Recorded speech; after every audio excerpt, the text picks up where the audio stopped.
صل على رسوله الكريم أما بعد فأعوذ بالله من الشيطان الرجيم بسم الله الرحمن الرحيم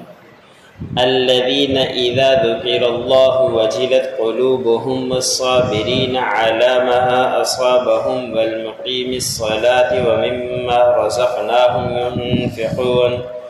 والبدن جعلناها لكم من شعائر الله لكم فيها خير فاذكروا اسم الله عليها صواف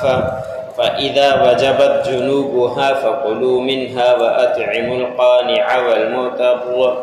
كذلك سخرناها لكم لعلكم تشكرون۔ سورۃ الحج کا درس چل رہا ہے۔ اسی صورت کی آیت نمبر 35 اور 36 تلاوت کی گئی۔ کل کی آیت میں اللہ رب العزت نے فرمایا تھا کہ اللہ رب العزت کے سامنے جھک جاؤ اور اسی کے فرما بردار ہو جاؤ، وہی اکیلا تمہارا پروردگار ہے۔ اور پھر اللہ رب العزت نے فرمایا کہ جو عاجزی اختیار کرنے والے ہیں ان کو خوشخبری دے دیجیے۔ عاجزی اختیار کرنے والے کون ہیں؟ آج کے آیتوں میں ان عاجزی اختیار کرنے والوں کے متعلق بیان فرمایا کہ عاجزی اختیار کرنے والے وہ لوگ ہیں جب اللہ کا ذکر ان کے سامنے کیا جائے تو ان کے دل ڈر جائیں، خوف میں آ جائیں، ہر وقت اللہ رب العزت کے ذکر کے اندر لگ جائیں۔ اور ایسے ہی عاجزی اختیار کرنے والے وہ بھی لوگ ہیں جن کے اوپر کوئی تکلیف آئے، مصیبت آئے، اس کے اوپر صبر کرنے والے ہوں۔ انسان ہیں، انسان کی زندگی میں دو ہی چیزیں لگی رہتی ہیں، یا تو تکلیف ہوگی یا راحت ہوگی۔ جب راحت مل جائے تو اللہ رب العزت کا شکر ادا کرتا رہے، جب کوئی تکلیف آ جائے تو اس کے اوپر صبر کرے۔ کوئی بھی انسان ان دو چیزوں سے خالی نہیں ہے کہ ایسا ہو کوئی انسان ہو نہ اس کے اوپر راحت آئے نہ تکلیف آئے، ایسا ہو ہی نہیں سکتا۔ اللہ رب العزت نے دنیا کے اندر بھیجا ہے، یہ دنیا امتحان گاہ ہے، کبھی خوشی ہوگی کبھی غمی، یہ آتی رہے گی۔ لیکن یہ ایک عاجزی اختیار کرنے والے کی صفت ہے، جب اس کے اوپر تکلیف آئے، مصیبت آ جائے، پریشانی آ جائے تو اس کے اوپر صبر کرے۔ کسی قریب کا انتقال ہو گیا اس کے اوپر صبر کرے، مال کے اندر نقصان ہو گیا اس کے اوپر صبر کرے، اپنا کوئی چوٹ وغیرہ کچھ لگ گئی اس کے اوپر بھی صبر کرے۔ کتنے ہی واقعات بزرگوں کے اس طرح کے ہیں کہ انہوں نے صبر کیا، ہر حال میں الحمدللہ کہتے رہے تو اللہ رب العزت نے ان کو نواز دیا۔ جو صبر کیا کرتا ہے ان کو ضرور اللہ رب العزت اس کا بدلہ دیتے ہیں۔ حضرت یعقوب علیہ السلام کا مشہور واقعہ ہے کہ کس طرح کی بیماری کے اندر مبتلا ہو گئے، لیکن اس بیماری کے اندر بھی اللہ رب العزت کی حمد کرتے رہے، صبر کرتے رہے تو اللہ رب العزت نے ان کو بدلہ دیا اور صحت یابی بھی دے دی تھی، اور اس کی جو بھی پریشانی تھی وہ ساری ختم کر دی تھی۔ مزید اللہ رب العزت نے فرمایا کہ عاجزی اختیار کرنے والے وہ ہیں جو نمازوں کو قائم کرنے والے ہیں، کہ پابندی کے ساتھ نمازوں کو ادا کرتے ہیں۔ ایسے نہیں کہ کسی دن ایک پڑھ لی، کسی دن دو پڑھ لی، کسی دن تین پڑھ لی، کسی دن چھٹی کر لی، اور کسی دن گھر کے اندر پڑھ لی، کسی دن وقت نکال کے پھر پڑھ لی، ایسا نہیں، بلکہ پابندی کے ساتھ نمازوں کو قائم کرنے والے ہیں، وہ بھی عاجزی اختیار کرنے والے ہیں۔ ایسے لوگوں کو بھی اللہ رب العزت نے فرمایا کہ خوشخبری سنا دیجیے۔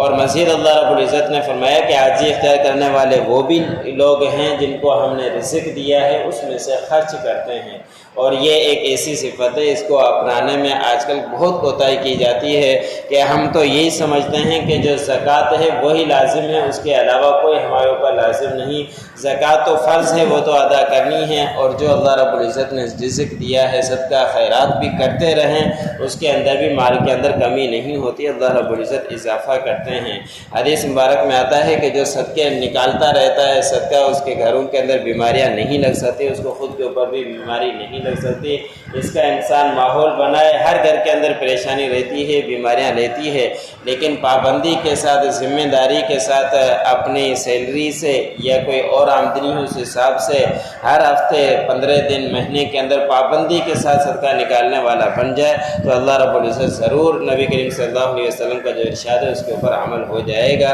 کہ کوئی بھی پریشانی گھر کے اندر نہیں آئے گی، بیماری نہیں آئے گی۔ صدقہ خیرات نکالنے کا حتی الامکان جتنا بھی ہو سکے اس کا ماحول بناتے رہنا چاہیے۔ تو یہ صفت، 4 صفات اللہ رب العزت نے بیان فرمائی جو عاجزی اختیار کرنے والوں کی ہے، تو ہمیں بھی چاہیے کہ ایسی صفات اختیار کر کے ہم بھی خوشخبری کے اندر داخل ہو جائیں، عاجزی اختیار کرنے والے بن جائیں۔ اگلی آیت کے اندر اللہ رب العزت نے فرمایا کہ بدن کہا جاتا ہے اصل میں بڑے جانور کو، اس کے اندر اونٹ بھی آ گیا جس کے اندر 7 حصے ہوتے ہیں، اونٹ بھی آ گیا، گائیں بھی آ گئی، بھینس وغیرہ بھی آ گئی، کہ جو بڑے جانور ہیں ان کو بدن کہا جاتا ہے۔ تو اللہ رب العزت نے فرمایا کہ ہم نے بڑے جانوروں کو بنایا ہے تمہارے لیے اللہ رب العزت کی طرف سے نشانی، اور یہ نشانی کس طرح ہے کہ انسان بہت کمزور ہے، یہ اتنا بڑا جانور ہے، انسان کے تابع بن جاتا ہے، اور جیسے انسان اس کو چاہتا ہے اس کو چلاتا رہتا ہے، اور اگر یہ تابع نہ بنتا تو پھر انسان اس کو قابو کرنے کے اوپر قادر نہ ہوتا۔ اگر کبھی کوئی جانور منڈی کے اندر بھی بدک جائے اور وہ تنگ کرنا شروع کر دے تو سارے کے سارے انسان اس کے پیچھے لگ جاتے ہیں، لیکن وہ پکڑ میں نہیں آتا۔ تو اللہ رب العزت کی نشانیوں میں سے ایک کہ تمہارے تابع کر دیا، فرما بردار کر دیا۔ اونٹ 10-12 ہو، ایک معصوم بچہ بھی اگر اس کی نکل پکڑ کر چلے تو اس کے پیچھے چل رہے ہوتے ہیں۔ اونٹ کے بارے میں مشہور ہے کہ اگر یہ دشمنی کسی کے ساتھ کر لے تو اس کا ذہن بڑا تیز ہوتا ہے، پھر اس کا بدلہ لے کر ہی رہتا ہے۔ تو اللہ رب العزت نے فرمایا کہ ہم نے تمہارے لیے نشانیاں بنا دی ہے، بڑے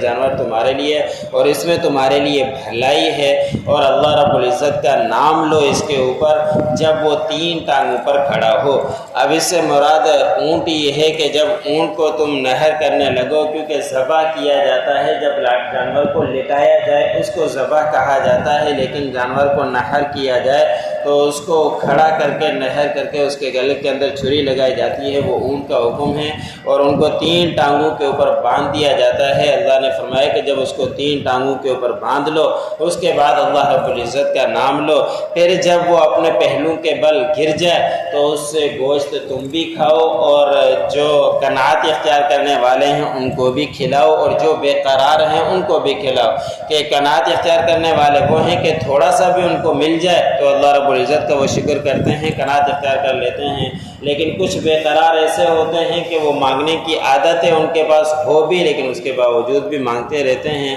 تو اللہ نے فرمایا کہ اس طرح کا بھی کوئی مل جائے تو اس کو بھی کھلاتے رہو، اور یہ گوشت خود بھی استعمال کر سکتے ہو، غریبوں کو، محتاجوں کو، پڑوسیوں کو، رشتہ داروں کو بھی دے سکتے ہو، اور اگر رکھنا چاہو اپنے لیے تو اپنے لیے بھی رکھ سکتے ہو، کوئی اس کی ممانعت نہیں ہے۔ 9 ہجری کے اندر آپ صلی اللہ علیہ وسلم نے قربانی کے دنوں کے اندر گوشت کو 3 دن سے زائد رکھنے سے منع کر دیا تھا کہ 3 دن استعمال کرو، اس کے بعد استعمال کرنا اس وقت ناجائز قرار دیا تھا۔ جب اگلا سال آیا تھا پھر صحابہ اکرام نے سوال کیا کہ یا رسول اللہ کیا اب ہم 2-3 دن تک استعمال کریں یا اب ہم رکھ سکتے ہیں؟ تو آپ صلی اللہ علیہ وسلم نے فرمایا کہ اب تم رکھ بھی سکتے ہو، استعمال بھی کر سکتے ہو، کوئی ممانعت نہیں ہے۔ پھر آپ صلی اللہ علیہ وسلم نے فرمایا کہ میں نے 9 ہجری کو اس لیے منع کیا تھا کہ اس وقت باہر سے مہمان آئے ہوئے تھے، کچھ ضروریات اس وجہ سے، ورنہ اس گوشت کی کوئی پابندی نہیں ہے، جس طرح چاہو تم استعمال کر سکتے ہو، رکھ بھی سکتے ہو، کافی دن استعمال بھی کر سکتے ہو۔ تو اللہ نے آگے فرمایا کہ اسی طرح ہم نے ان جانوروں کو تمہارے تابع بنا دیا ہے تاکہ تم شکر گزار بندے بن جاؤ۔ الذین اذا ذکر اللہ وجلت قلوبہم، اور عاجزی اختیار کرنے والوں کی صفات وہ ہے کہ جب اللہ رب العزت کا ذکر کیا جاتا ہے تو ان کے دل ڈر جاتے ہیں۔ والصابرین علی ما اصابہم، اور صبر کرتے ہیں اس کے اوپر جو ان کو مصیبتیں پہنچتی ہیں۔ والمقیم الصلاۃ، اور عاجزی اختیار کرنے والوں کی ایک صفت یہ بھی ہے کہ وہ نمازوں کی پابندی کیا کرتے ہیں، نمازوں کو قائم کرتے ہیں۔ وَمِمَّا رَزَقْنَاهُمْ يُنْفِقُونَ، اور عاجزی اختیار کرنے والوں کی صفت یہ بھی ہے کہ جو کچھ ہم نے ان کو رزق دیا ہے اس میں سے اللہ کے راستے میں خرچ کرتے رہتے ہیں۔ وَالْبُدْنَ جَعَلْنَاهَا لَكُم مِّن شَعَائِرِ اللَّهِ، اور بڑا جانور ہم نے تمہارے لیے بنایا ہے اللہ رب العزت کی طرف سے نشانیوں میں سے ایک نشانی۔ فِيهَا خَيْرٌ، اس میں بھلائی ہے۔ فَاذْكُرُوا اسْمَ اللَّهِ عَلَيْهَا صَوَافًا، پس اللہ رب العزت کا نام لو جب اس کو جانور کو، اونٹ کو 3 ٹانگوں کے اوپر کھڑا کرو۔ فَإِذَا وَجَبَتْ جُنُوبُهَا، پس جب وہ اپنے پہلو کے بل گر جائے۔ فَقُلُوا مِنْهَا، پس اس سے یعنی اس جانور سے گوشت تم بھی کھاؤ، وَأَطْعِمُوا الْقَانِعَ وَالْمُعْتَرَّ، اور کھلاؤ تم قناعت اختیار کرنے والے کو اور بے قرار کو، كَذَلِكَ سَخَّرْنَاهَا، اسی طرح ہم نے اس کو تابع بنا دیا لکم تمہارے لیے، لَعَلَّكُمْ تَشْكُرُونَ، تاکہ تم شکر گزار بندے بن جاؤ۔ جو پڑھا